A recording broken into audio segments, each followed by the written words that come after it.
Hello दोस्तों, यह कहानी है एक लड़के की जो अपनी हॉस्टल की छुट्टियों में घर आता है और वह एक टीनेजर है, इसीलिए उसकी ज़बानी 7वें आसमान पर है। आगे वह घर का नौकरानिया के साथ क्या क्या करता है, आज हम इस एक्सप्लेनेशन में देखने वाला है। दोस्तों, आज हम जिस फिल्म को एक्सप्लेन करने वाले हैं उस फिल्म का नाम है what every French woman wants और यह फिल्म 1986 में आई थी। तो चलिए अब हम स्टोरी शुरू करते हैं। फिल्म शुरू होता है और हम 16 साल की रोजर को देखते हैं जो अपनी छुट्टियों में हॉस्टल से घर जा रहा था और रोजर को उनका ही घर की एक नौकरानी उसे लेने जाती है जिसकी नाम होता है मैडम लोपिता। जब वो रोजर को लेकर घर आ रही थी तब मिस लोपिते की संतरे काफी उछलने लगते हैं तो रोजर उसे गंदी नजर से देखने लगता है। मिस लोपिता को भी पता था कि रोजर क्या सोच रहे हैं पर वह रोजर को कुछ नहीं कहती और जब रोजर घर पहुंचता है तब घर का सारे लोग उससे वेलकम करता है। तभी रोजर की मॉम की नजर रोजर की पेंट पर पड़ती है और वह उसे पूछती है कि यह क्या हुआ है। तब रोजर की मौसी मरघेरिता कहती है कि कोई बात नहीं, इस उम्र में यह सब होना आम बात है। दरअसल जब मिस लोपिते रोजर को लेकर घर आ रही थी तब रोजर का पप्पू ने यह कांड कर दिया था। उनका घर में बहुत सारे नौकरानियां थी जिसमें से एक थी अर्स्यूल और रोजर का एक बहन भी थी जिसका नाम था बर्टा। रोजर और उसका बहन बर्टा की आपस में बहुत बनती थी और एक दिन बर्टा रोजर को घुमाने के लिए ले जाती है जहाँ पर उसे मैडम लोपिता मिल जाता है और फिर वह दोनों आपस में बातें करने लगता है और थोड़ी देर बाद वह जंगल में अकेले घूमने लगता है। तभी एक जगह उसका पैर फिसल जाता है और वह गिर जाता है। तभी उसे कुछ आवाजें सुनाई देता है और जब वह जालियों में देखता है तब उनका घर का नौकरानी अर्स्यूल किसी के साथ इंटीमेट हो रही थी। तभी अर्स्यूल रोजर को देख लेती है और वह रोजर को देखकर हंसने लगती है। रोजर यह सब देखकर वहाँ से उठकर भाग जाता है। रात को रोजर जब अपने कमरे में होता है तब उसे कुछ आवाज सुनाई देती है। जब वह दरवाजा खोलकर देखते हैं तब वह देखता है कि उनका घर का नौकरानी हेलेने एक दरवाजा से आधी बाहर निकली हुई है और वह पीछे से किसी के साथ इंटीमेट हो रहा था। हेलेने यह सब खत्म होने के बाद वह अपने कपड़े ठीक करके वहाँ से चली जाती है, लेकिन वह आदमी कौन था यह रोजर को पता नहीं था। इसके बाद रोजर सोने चला जाता है। तभी बर्टा बाहर निकलती है जो वेद में छुपी हुई थी। बर्टा रोजर को बताती है कि हमारी मौसी मरघेरिता अभी तक वर्जिन है। बर्टा कहती है कि यह बात मुझे हेलेने ने बताई थी। साथ ही वह यह भी कहती है कि हेलेने को मर्द से डर लगता है, इसीलिए उसने अभी तक शादी नहीं की। अगले दिन रोजर और बर्टा एक नदी के किनारे पर जाता है जहाँ पर उनका घर का नौकरानी नहाने के लिए आया करती थी। थोड़ी देर बाद वह नौकरानियाँ वहाँ पर नहाने के लिए आती है और उन्हें देखकर रोजर और बर्टा पेड़ों में चुपके उन लोगों का बातें सुनने लगते हैं। तभी वहाँ पर 3 आदमी आता है जो वह लोग भी उनका नौकर होता है और वह लोग नौकरानियाँ को दिखाकर सुसु करने लगता है और वह लोग उन्हें अपना पप्पू दिखाने लगता है। फिर हम देखते हैं कि रोजर का बड़ा बहन इलिसा और उसका पापा घर में आता है और घर की सारी मेंबर्स उन्हें स्वागत करते हैं। इलिसा भी सबका गले मिलता है पर जब रोजर का बारी आता है तब वह रोजर को सिर्फ हेलो बोलकर चली जाती है। यहाँ रोजर को कुछ भी समझ नहीं आता है कि उनकी साथ ही यह मतभेद क्यों हो रहा है। उसके बाद वहाँ पर बर्टा आती है और वह रोजर को चर्च में लेकर जाती है जहाँ पर वह दोनों उनका मौसी मरघेरिता की बातों को चुपके से सुनने लगते हैं जो फादर के पास अपना गुनाह कबूल करने आई है। मरघेरिता अपना गुनाह कबूल करते हुए कहती है कि मुझसे बहुत बड़ा पाप हो गया है। वह कहती है कि जब से रोजर घर पर आई है तब से मैं उसे प्यार करने लगी हूँ और उसे कभी कभी सपने में वह रोजर के साथ इंटीमेट हुए देखती है। इधर अपनी मौसी मरघेरिता की सारी बातें रोजर सुन रहा था। यह सुनकर उसकी खुशियों का कोई ठिकाना नहीं रहता, लेकिन तभी वह अचानक से चर्च की छत से नीचे गिर जाता है जिससे चर्च के फादर और मरघेरिता को पता चल जाता है कि रोजर उनकी बातों को चुपके से सुन रहा था। इसलिए फादर रोजर को लेकर उसके मॉम के पास ले जाता है और उनसे शिकायत करते हैं। तब रोजर का मॉम फादर से पूछती है कि उसे क्या सजा मिलना चाहिए।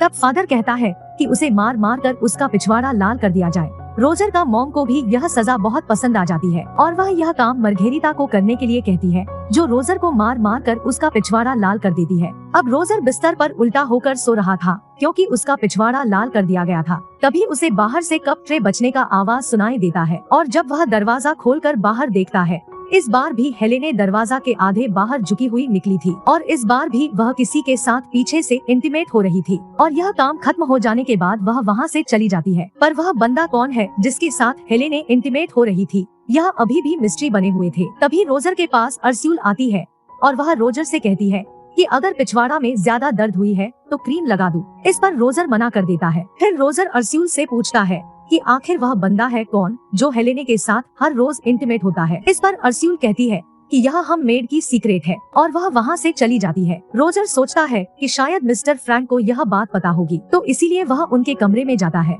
जहाँ पर वह देखता है कि मिस्टर फ्रैंक दूरबीन से कुछ देख रहे थे। मिस्टर फ्रैंक जब रोजर को देखता है तब वह वहाँ से चला जाता है। उनकी चले जाने के बाद रोजर दूरबीन से देखने लगता है, जहाँ पर वह देखता है कि बाहर घास में एक बंदा और एक बंदी आपस में लिपटी हुई है और तभी उसे वहाँ पर एक किताब मिलता है जो एक गंदी किताब होता है। और फिर रोजर उस किताब को छुपाकर साथ में लेकर आते हैं और वह उस गंदे किताब को घोड़े की अस्तबल में चुपके से पढ़ने लगता है। उसी टाइम अस्तबल में एक नौकर आता है, जिसे देखकर वह छुप जाता है। तभी वहाँ पर हेलेने मुर्गियों को दाना डालने आती है। फिर वह नौकर हेलेने के पास जाता है और वह उसे खिड़की में फंसा लेता है और वह बाहर जाकर हेलेने के साथ पीछे से इंटीमेट होने लगता है। तब हेलेने चिल्लाने लगती है और रोजर यह देखकर उसे हेल्प करने के लिए जाता है। तब हेलेने कहती है कि अभी नहीं, थोड़ी देर के लिए रुक जाओ।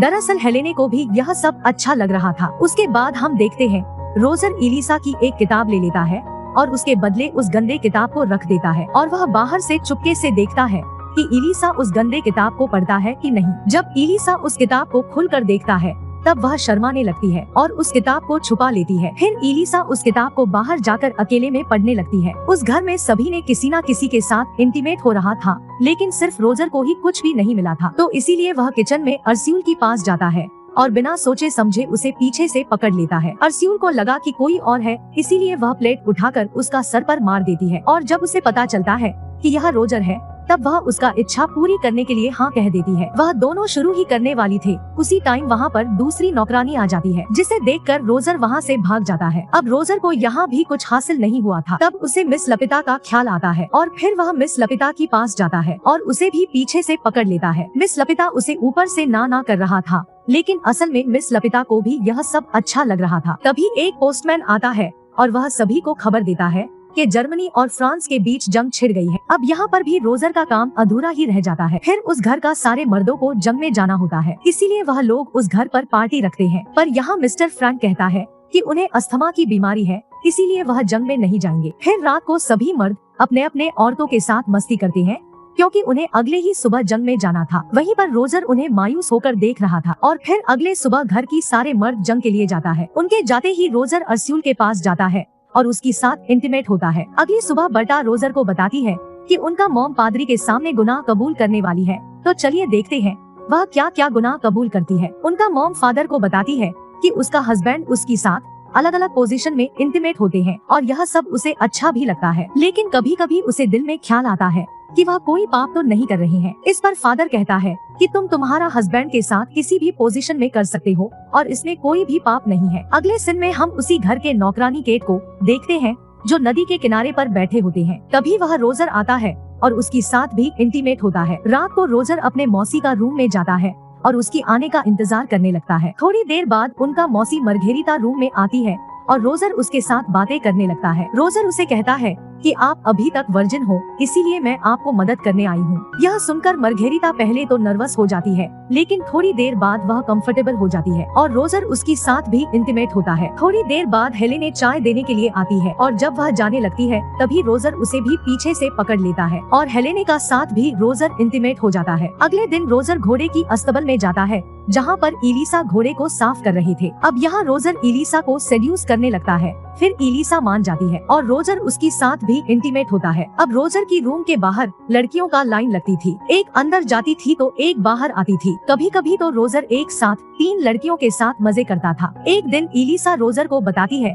कि वह प्रेग्नेंट है। यह बात सुनकर रोजर को टेंशन होने लगता है और इधर वॉर भी खत्म हो चुकी थी, इसलिए घर के सारे मर्द वापस आ चुकी थी। तभी अर्स्यूल भी रोजर को कहती है कि वह भी प्रेग्नेंट है। इधर मरघेरिता भी कहती है कि वह भी प्रेग्नेंट है। अब रोजर का टेंशन होने लगता है कि इसका क्या किया जाए, क्योंकि इस बात को अगर उसका माँ को पता चला तो बड़ी ही प्रॉब्लम आ सकती है। उसके बाद रोजर एलिसा के पास जाकर उसे कहता है कि वह उसकी मंगेतर के पास जाकर उसे सेड्यूस करे, ताकि सबको यह लगे कि यह बच्चा तुम्हारा मंगेतर का है। इसके बाद वह एलिसा के बिस्तर पर रेड नेल पॉलिश लगा देता है, ताकि एलिसा की मंगेतर को यह लगे कि एलिसा अब भी वर्जिन है। इसके बाद रोजर मरघेरिता के पास जाता है और उसे कहता है कि वह मिस्टर फ्रैंक के साथ इंटीमेट हो, ताकि सबको यह लगे कि वह बच्चा मिस्टर फ्रैंक का है। और अर्स्यूल तो गांव के एक काना आदमी के साथ शादी कर लेती है। इसके बाद वह तीनों औरतों की शादी हो जाती है और उसी रात रोजर फिर से हेलन के साथ इंटीमेट होता है। और जब रोजर हॉस्टल के लिए जाने वाला होता है तभी हेलेने रोजर को कहती है कि वह भी प्रेग्नेंट है। इस पर रोजर कहता है